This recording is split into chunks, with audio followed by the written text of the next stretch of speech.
Hi, this is Mrs. Anderson, and the purpose of this video is to give you some examples of some good claims and at the same time give you a formula that you can use to start your body paragraphs. While you may be watching this video first on Edpuzzle, know that it will appear on my YouTube channel and that you can watch it as many times as necessary, rewinding, stopping, or taking notes when you deem necessary. The first thing that I wanted to do is to remind you what a claim is. Some of you may have heard of the idea of a claim before, but you may have heard the terminology of topic sentence. So a claim is the first sentence of a body paragraph, and it really will have two purposes. It reminds the reader of the argument that you presented in your thesis, and it indicates which supporting point from the thesis the paragraph will focus on. Remember that now that you are in high school, you'll often be writing about 2 or 3 supporting points, and you constantly have to remind the reader which supporting point you're going to be focusing on in this particular paragraph. So what I have here is a sample thesis, which allows me to show you 2 sample claims. There are 2 claims because there are 2 supporting points. One supporting point has to do with the school safety of a dress code. The other one has to do with the increased equality. So what I want to show you next is the same thesis and claims, but I've highlighted the argument and the supporting points for you.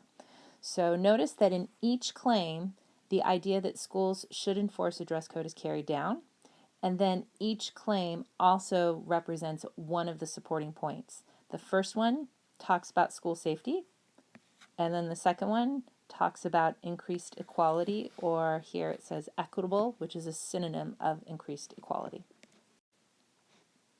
Now at this point, a lot of people kind of get confused and say, wait a second, isn't this just repeating what the thesis said? And my answer to that is yes, because that's what you constantly need to do when you're beginning a body paragraph. So why must I be so repetitive? Well, there's a couple of reasons. First, you have to remind yourself what you are arguing. To repeat it in your claim makes sure that you're going to stay focused for that entire body paragraph.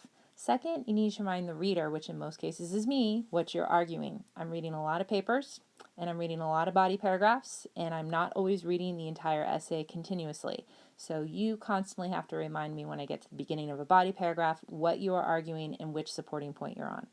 And that third point is what I really want to hammer, is that you need to indicate to the reader which supporting point you're focusing on, because you're often going to have 2 or 3 supporting points.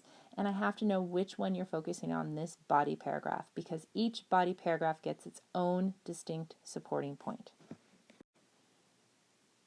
Another question that people always ask with claims is, why can't I be more specific? Why do I have to repeat my thesis? Can't I tell people a little bit more about what I'm planning to talk about? And my response to that is generally no, and let me explain why. If you are too specific in a claim, that's a bad thing, because it's what I call the movie trailer phenomena. I'm sure you've all seen a movie trailer, and the movie looked awesome after watching the trailer, so you decided, I'm going to go see that movie. And when you get to the movie really wasn't that great. It was about 2 minutes of some really great scenes, which you had already seen in the movie trailer, and then the other 90 minutes of the movie, which just kind of stunk. Well, that's what can happen if you get too specific in your claim, is that you will reveal your evidence that you plan on discussing later in the very first sentence of your body paragraph. So, what you have to remember, if your claim is too specific, some people won't want to continue reading. So here I have taken the claim that we've been discussing with school's dress code, but this time this student made it way more specific. Notice what they added in blue.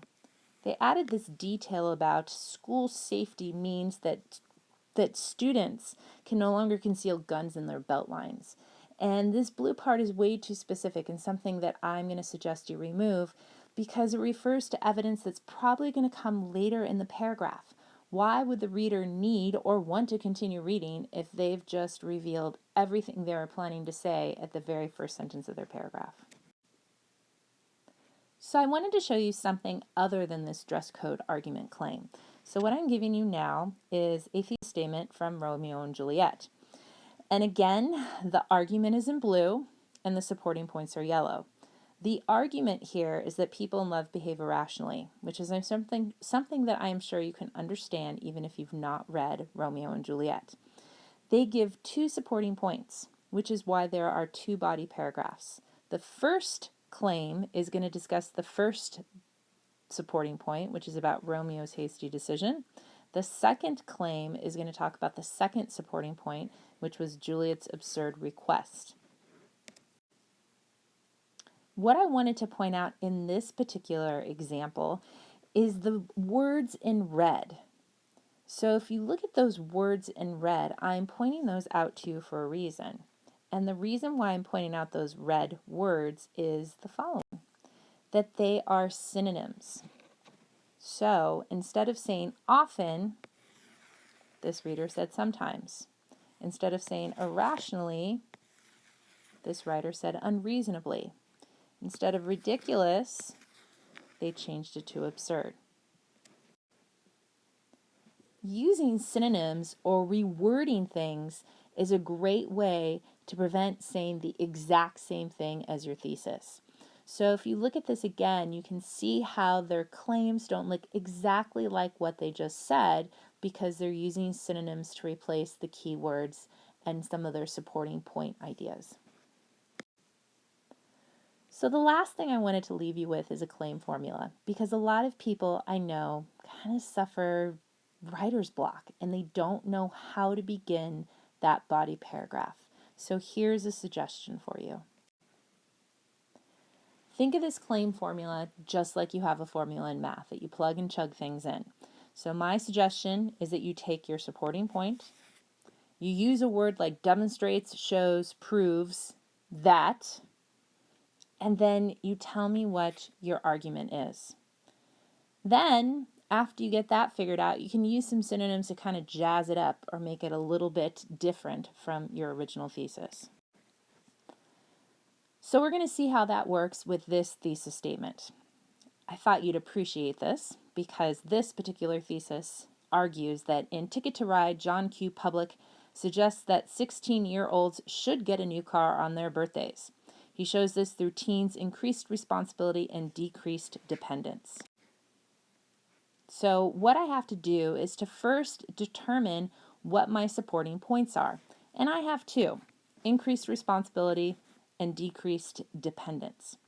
So now that I know what my supporting points are, one of those is going to have to go at the beginning of my claim formula. Then I'm going to follow that with words like demonstrates or shows or proves that. And then my argument's going to go in the blue part.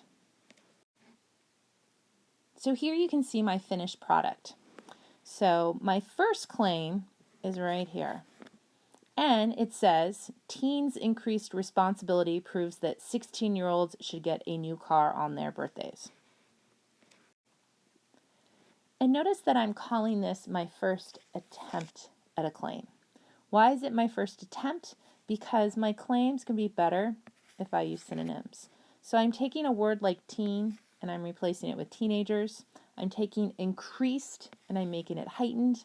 I'm using the word responsibility like I did earlier, but I'm taking the word car and I'm replacing that with automobile. So now my first claim is going to be teenagers' heightened responsibility proves that 16-year-olds should get a new automobile on their birthdays.